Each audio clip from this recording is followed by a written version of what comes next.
Alright, hey, what's going on everyone? This is Buzz here with Hang Tight Sessions. Today, I got a great friend and even better physical therapist here, Peter Zorn.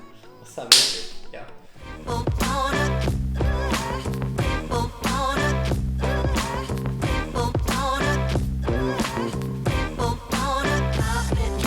Peter and I met probably a year and a half ago almost. Yeah.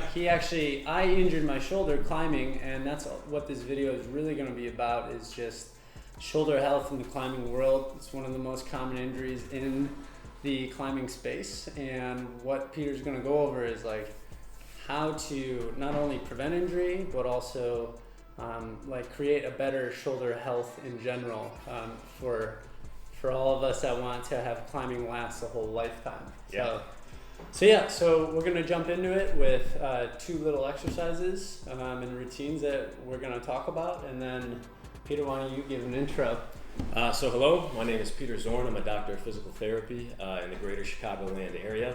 And like Ryan said, we met about a year and a half ago. He was a patient of mine, and we just quickly became friends. And Yep. I tore my, what did I do? What? The first time I met you, it was because of your thoracic spine. Yep. Remember so you mind if I talk? Yeah, of course. Okay. So when I met Brian, he was having like a radicular pain, which is to say he was feeling like electrical or burning. That generally indicates a nerve. But he was feeling it in a really weird spot, and he was feeling it with a really weird activity. And, I think there was some confusion as to what was causing it, or whether it was like dire.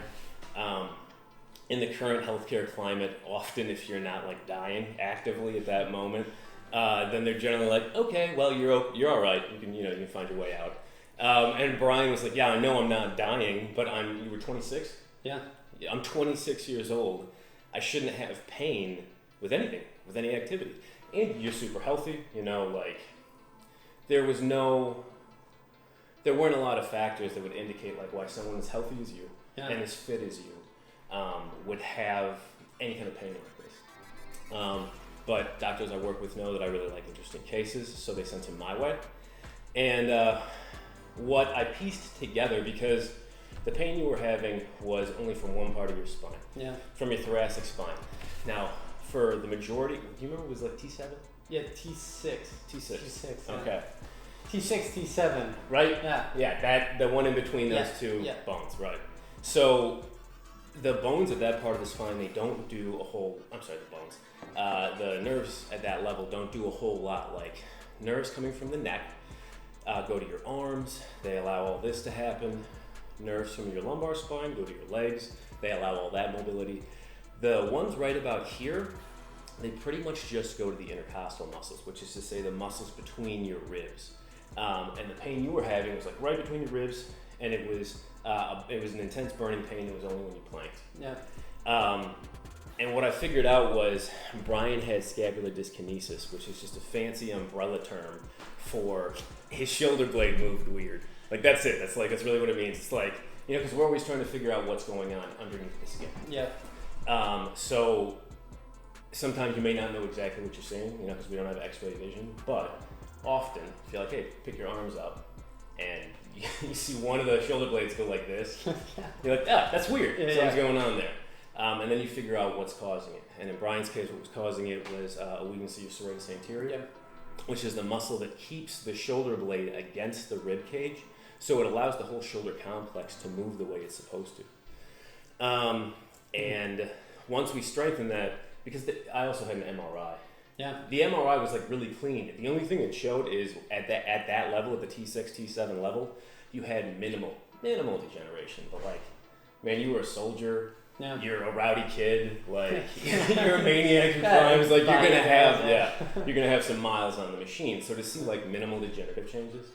Yeah, fixable. Yeah, well, yeah, not only fixable, but like most people will have them. Right. Most people greater than 12 years old, right? So your whole spine looked great, but the one tiny problem was at this level you already had pain at. And when you loaded through your arms, your shoulder blades didn't stabilize as they should have, and I think this part of your spine just took a little extra force. And because it did, it was just pinching the nerve. that exits out that, the hole between the two bones right there, just a bit, enough to give you pain in that spot. But once we figured that out and we strengthened up your serratus anterior, that's it. I mean, have you had the pain since? No, I haven't. And as you can hear how articulate Peter is with explaining things too. It's unreal to help. This episode's all going to be about understanding the body on like a really molecular level. I'll confidently say I'm living proof of like something that I just did not understand in my body well. Peter broke it down. We both understood it, and I've been able to work on improving it since. So amazing stuff. So thanks, man. Yeah. We're gonna jump right into we got a skeleton here named Carl. Yeah, this is Carl. Me and Carl went to school together. Nice. And we'll check him out right now. All right, so Peter and I literally just discussed. I said molecular earlier, but what are we learning? So we're gonna learn it more on like an anatomic level. Perfect. We're gonna be looking at the muscle as a whole. We're not gonna be looking at like the cellular level of how each strand works or what's going on within each strand. It's gonna be like muscle groups and an anatomic level. Cool. Here we got Carl. Carl's his boy hanging out. Yeah, as we do. And what's the first thing we're gonna go over with Carl? So we wanted to discuss the shoulder today. And Carl obviously has two beautiful shoulders. We're going to be looking at Carl's right shoulder, as you can see, which I've dialed up with some TheraBands and boxing tape. The thing that I want to discuss, the treatment approach that I want to discuss, is called hanging therapy. So we want to look at Carl's shoulder. Now, the thing that I want people to understand is this machine was designed 10,000 to 50,000 years ago. Based on who you discuss. Like, let's just say that for the past 10,000 years, this machine that we're driving, and it's a very complicated machine, but just as a car would have axles and gears and motor oil, this has its own version of that. It's far more complex, but it functions very similarly, especially from a musculoskeletal standpoint. So the first thing to understand is this thing was around 10,000 years ago, much like it is now. It's the same machine, but the environment has changed. 10,000 years ago, this was then, as it is now, an all-terrain vehicle. You had to get around, and this was your primary mode of transportation. So you were running, you were climbing, you were swimming, and all of it was very dynamic because you were always pushing and pulling off things. Currently, we live in an environment where there's an excess of sitting. You don't have to look up. Everybody's kind of doing this, right? But if you did that 10,000 years ago, forget about it, right? You get eaten, or somebody would take your stuff, or it would go badly for you. You have to be looking up and around. And the environment has changed so drastically that we're no longer using these machines for what they were designed for. But when you do, you're able to not only improve your function, but you're able to prevent a lot of unnecessary and unneeded problems that tend to creep up when you don't do the things that this machine was designed to do. Now, Carl is actually doing a really good job of demonstrating what I'm talking about. If you look at Carl from the back, you can see that his shoulder blades are really spaced out. Ideally, they would be pulled more into this position. Now, what that would do is it would pull Carl's shoulder back into the appropriate position for optimum function. So if I was Carl, or if I was mirroring Carl, I'd be standing like this. When in actuality, what you really want to do is not just stand, but operate from all times in this position. The only time you're not in this position is if you're lying down. Because what it does is it allows these bones appropriate clearance from each other. Now, if you are here, you've got a reasonable amount of space between your acromion, which is this bone. You can find it on your shoulder if you just come up the middle, and once you hit the hard bony, you're on your acromion. And this bone, this is your humerus, this is the upper arm bone. Now, we were designed to function appropriately. Nobody's supposed to have pain at any age, really. So what we were designed to do is to function as appropriately for as long as we possibly could. If you hold your shoulder the appropriate way, it allows for clearance of this bone and this bone to pass over each other freely. However, if the shoulder is rounded forward, these two bones become closer together. This ligament, which is called your coracoacromial ligament, can contract, and as a result, you end up progressively decreasing the space here. The problem that I see most often, and this really I would say conservatively accounts for 85-90% of the cases that I see as far as shoulder pain, is that this muscle, the supraspinatus, which travels along the top of the scapula and scoops under the acromion and attaches to the front of the shoulder, gets what's called impinged, which just means pinched if these two bones are close together. So if somebody goes to lift their shoulder and they start scooting that up against the bottom part of the bone, you can not only pinch it, resulting in like a tendonitis or a bursitis, but you can actually start sawing through your own muscle, which is responsible for a lot of rotator cuff tears. So if you can find a way to increase the space between these two bones, right, which sounds crazy, but follow me, then you can end up clearing a significant, more than 90% of the dysfunction from the shoulder. Because again, this tends to be the problem that people have. The machine is designed to work appropriately. It's the way that we use it that's causing the dysfunction. Often, not saying you can't get injured. So if you're climbing a wall, or you're reaching for a tall shelf, or you're doing anything that really causes this action, people who have this problem, which again is generally the predominant problem, have it when they are at about 90 degrees, so right here, or if you're trying to like pour something out and you notice you have it. Again, the pain will generally be at the front of the shoulder in this area here. You might even find it going around where the supraspinatus leads. But again, the problem is not necessarily the muscle itself or even what you're doing, it's how you're doing it. Overhead motion is appropriate. We're supposed to be able to do this, but you're not supposed to be doing it from here because that will create a problem. And if you do it, or if you have that positioning, and you do it again and again and again and again, that's where the dysfunction tends to come from. It tends to come from chronic use. So if you're a climber, but your shoulders aren't in the right position, and you keep reaching up, but you keep getting some sort of pinching feeling in the front of your shoulder, likely this is what's causing it.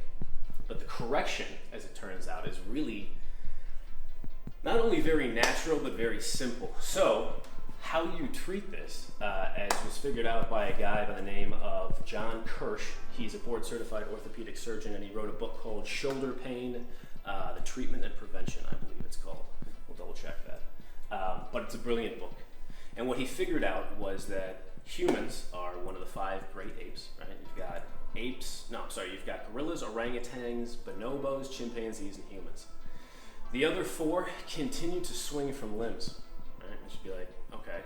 But because we don't, and the machine is made a certain way, it's made to swing from limbs, just like these other guys that we're very closely related to, and we don't do that, we're not using the shoulder as it was functionally designed. So by hanging, and we'll go into how you do that, and the appropriate treatment time, and how much you should do in a second, by doing that, what you can actually do is, and most of this is proven. In fact, the research in the book is outstanding.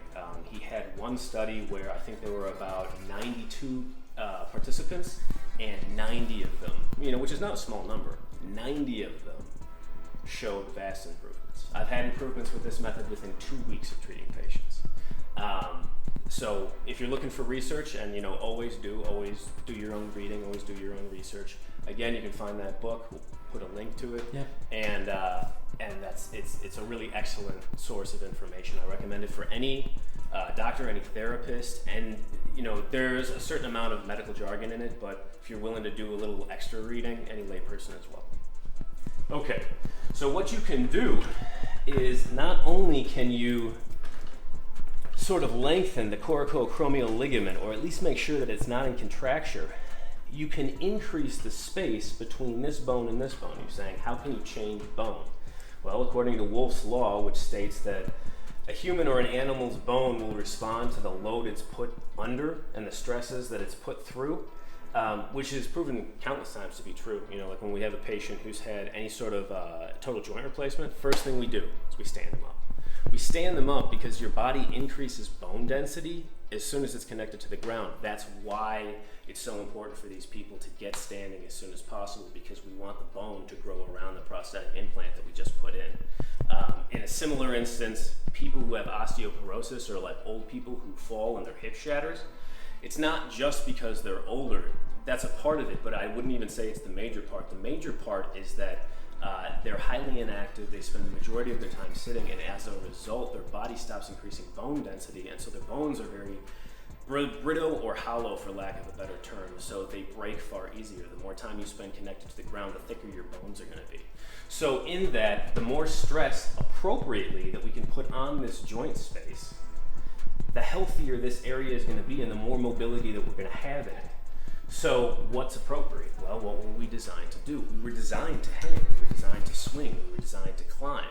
So if we can set a foundation for doing that in a healthy way, we can find a way to clear most of the shoulder dysfunction. We'll go and discuss how to do that now. All right, so having conversations here with Peter, I hope you're getting a lot of value out of this, because it really is mind-blowing stuff of just how a body functions, and what some people are actually feeling on a daily basis might just be something that can be resolved with kind of a simple technique, but the knowledge behind it is what makes this so important. So Peter here, we're going to show some proper hangs, it sounds like, because I'm going to guess it's not just hanging as some people would just get on a bar and do, for example, but it's not that complicated, but there definitely is a way to do it appropriately, so you get the best outcome. Yep. Yeah. Cool. So let's learn that, the right way to do it. All right. So you want to have yourself a pull-up bar, which I luckily have. And if you don't, the book shows a number of ways to, you can like go to the hardware store and get some really cheap supplies and make something yourself. You can also go outside and hang on a tree if it's got, the appropriate height. And because, you can bend your knees and stuff and just put your weight into it, it doesn't have to be right at a specific height. You can generally make it work. But what you want to do, additional information, if you have like osteoarthritis in your hands, get yourself some weightlifting straps to take the pressure off the joints in your hands and kind of put it through your arm. Additionally, if you don't lift weights regularly, you probably don't have calluses, so wearing gloves is going to make this a lot more comfortable. If you don't wear gloves and you do this regularly, as you should, because that's how you're going to get the desired response, you will get some calluses. Okay, so what you want to do is you want to start holding onto the bar at a comfortable level. Now again, if you are not well enough to do this with minimal, if any, pain, then you shouldn't be doing it. Go see a physical therapist, a good one, and make sure that you get the understanding that you need to get yourself to a point where you can start to do this in a healthy way. Okay, so quick conversation about pain, which is really important to understand. A lot of people say pain when they have a variety of sensations. You want to know what your body is trying to tell you. Just like a car would throw a ding and light up on the dashboard and say, check your oil, or the car's overheating, or you're out of coolant. Your body has different things. It's not as specific, but they do mean different things. As we discussed earlier, a burning or an electrical pain generally indicates that a nerve is involved. I always say that there are six general pains, and there are more than this, but 6 that you should be aware of if you're going to be active and want to know what's going on in your body. There are 3 good and 3 bad. 3 good are stretch, right? It's a good feeling. That pull, you don't want to do it as hard as you can. Obviously, you want to do it like a good handshake, not one where like somebody thinks they're trying to win a competition, but one where you're like, that person had a great handshake. You want to do it for the appropriate amount of time. That's up for debate, but I would say go around 2 minutes, and it doesn't have to be all the way through. Go in, come out, it should feel good. 2 is muscle fatigue, right? Some people call this pain. We're like, oh man, it hurts so good. It should hurt, but it should be that very specific kind of discomfort, which is you can really feel that you're challenging your muscle. And then both of these should lead to some of the best pain of all, which is soreness. Soreness generally indicates that your body's repairing itself. That's good. Sleep well, eat well, and your body will do the rest. It means that you're healing. It's not something to not like, it's something to be proud of. 3 types of bad pain that you should know about. Joint pain, any pain coming from bones, where bones come together. It doesn't matter if it's your knee or your neck or anything. Any place where bones come together, if you have pain, you need to get that checked out. 2 is sharp stabbing pain, where it feels like somebody's sticking you with something sharp and like all of a sudden grabs you and then lets go. Generally indicates impingement. Again, you want to have that checked out. And the last, as we discussed, is neurological pain. I want to make sure that these terms are understood, because as I go through this, when I say pain or discomfort, I want you to understand what I'm saying. Discomfort generally indicates that you're challenging your body and you're going to come out of it healthier for it.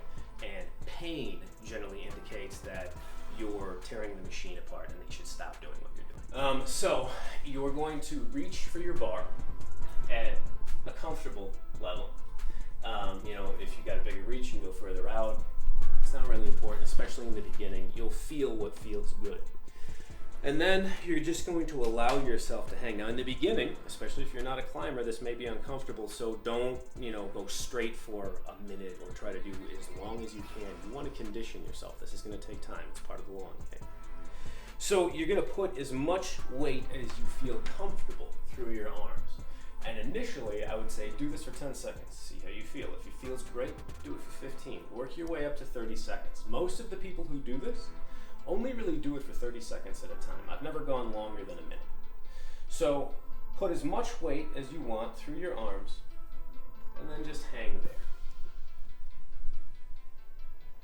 This is it. Try not to tighten up. Try to just let yourself go loose. You can move around a little bit if you want, but you don't have to. It can be static as well.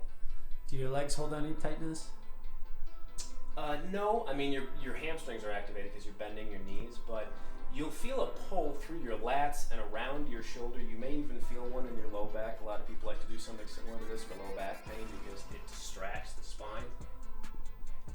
And then when you're ready, just put your feet down. And that's one rep. I would say do it 3 times, and if you can, do it a few times a day. Like I said, the people that I've put on this program have shown improvement in 2 weeks. And these are people who are having problems with nearly all overhead motion past 90 degrees. So highly effective and requires almost no equipment. And you can generally do it from anywhere. Again, if you've just got something that you could hold on to, all it takes is hanging. Now again, avoid the bad pains, embrace the good pains. And if you continue to do this consistently, not only will you see decreased pain, improved range of motion, but you should find that the mechanics of the shoulder are getting better. It's easier to move. It feels better to move. And I think that's really what we're looking for. Everybody wants to feel better. Everybody wants to move better. And not for nothing, but when you use the machine appropriately, it looks better too. So this is something nice and easy that we can all do. And generally, if you have the time, you should follow it up with what we're going to show next. What you want to do then is challenge it in that new range. So you've just spent a decent amount of time hanging, right? Getting your lats lengthened, getting the rotator cuff stretched out, getting this your coracoacromial ligament stretched out. And what you want to do then is to make sure that everything recognizes that this is the way it's supposed to work, so you want to make it work together. So what's recommended is that you take either no weight or very lightweight, this is just a 1 pound weight, and you repeat 35 to 40 repetitions of each of the following. So palm down in each one of the exercises. You raise it to shoulder level initially, but when you get comfortable, and so long as you don't have pain, you can go, full range of motion. Again, it should be pain-free. Now 1 pound or no pounds may not sound like a lot, but if you do 40 repetitions, you're going to feel it. And like I said, if you want to feel it more, that's when you can pick up a little bit of weight. Soup can will also work, bottle of water, whatever you got. So after you complete flexion, right, with your palm down, you're going to hit it with some abduction. Same thing, just straight out to the side. Now you'll notice that with my palm down, my arm doesn't go all the way up.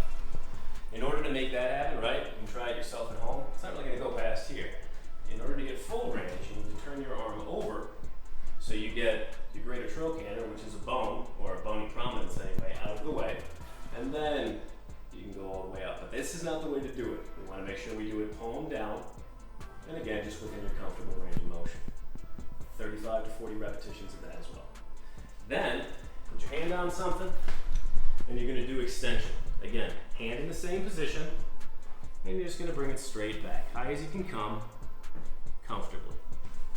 And again, 35 to 40 repetitions of this one as well.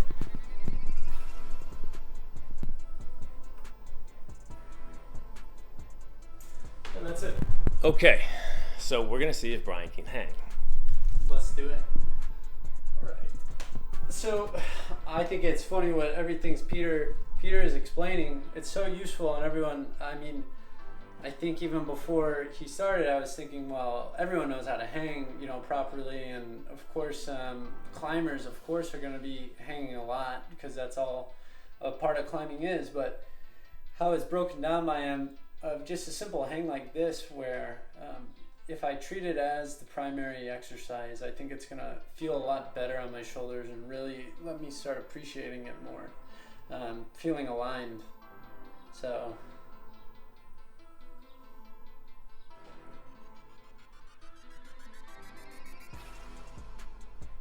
You want to see how long you can go? Yeah, well, let's see. All right. And remember, be a good patient. You know, you're the doctor too. Yeah, I can explain what I feel. I mean, I feel my shoulders just getting space in them, as well as my hips kind of sinking down more, as well as like my lower spine area starting to feel pretty relaxed. And I also notice now my fingers are starting to slip. So maybe it's time. There we go. All right, I would say I wasn't looking at the clock, but that had to be over 30 seconds. I would say it's Yeah, 40 seconds. Perfect. So doesn't take much, right? Only 40 Yeah. seconds a day, and I already kind of. I mean, how many reps are we supposed to be doing? I would recommend 3 sets of whatever you can tolerate initially, but you want to work your way up to about 30 seconds. Okay. You don't have to go over a minute. Like some people can go a very long time. That's fine. You don't need to be doing that. In order to get the benefit that you're looking for from this, 30 seconds 3 times a day, according to research, has shown that it's going to get you there. Cool. So as Peter's saying, 3 sets. Try to go for 30 seconds and add on to that. All right, so today we learned something amazing that everyone can do. There's no doubt in my mind that climbers should be doing this on a daily basis for shoulder health. And I'd always love to, well, one, I want to thank you for joining the show. Yeah, dude, thanks for having me. Just a ton of information. And Peter and I are great friends, so I've always learned from him through this, and I think a lot of my climbing improvements in terms of stability in my climbing health has really come from your kind of teachings. So Thanks, I appreciate that. Yeah, dude, I feel the exact same way. Right. Yeah. I didn't have much experience in climbing prior to Brian. Not only has he shown me pretty much all of the technique that I know, but he always continues to impress me because he notices things about the body. I think you probably heard me say before, you're the doctor too. Yeah. Everybody should take responsibility in being their own doctor. Educate yourself about your body. You want to know how it works because you've only really got one of these things. And modern medicine, as impressive as it is, cannot correct the dysfunction that's provided if you just simply don't take care of this machine. It's great if certain things go wrong, but there's no better way to fix the body other than taking care of it in the first place. And not only do you always do a good job of that, teaching me about new foods, new superfoods that you've come across, but when we climb, right before we did this, we did pull-ups, and I'm just going for max rep, and he's control it at the bottom, which of course, because not only is that going to improve me overall, but it's gonna give me a better feeling, a better result. The whole system's going to work together better just by doing that slow eccentric lower, right? Mm-hmm. Just really making sure that you've got it. By doing that, I'm improving my own health, and you always come across with great advice, nice. And I really appreciate it. Cool. It's good friends right there. Yeah, that's man, what it's for. Beneficial right? relationship. That's what friends are for. So we're gonna conclude this episode. I hope you enjoyed it. If you do want to connect with Peter, which I know a lot of you may want to kind of learn more, he's got a whole bunch of goodies in his goodie bag, I guess you'd call it. Toolbox. I like to think of it as a toolbox because this goodie bag sounds weird when you're talking to patients. My goodie bag. My goodie bag. You keep your business cards in a goodie bag. You're just this guy seems to know what he's talking about, but weird. If you want to connect with Peter, I'm going to have all of his information posted. Check out his website, connect with him. He's more than happy to have a conversation and get your body going in the right direction. So thanks everyone for watching, and we'll see you next episode. That's good.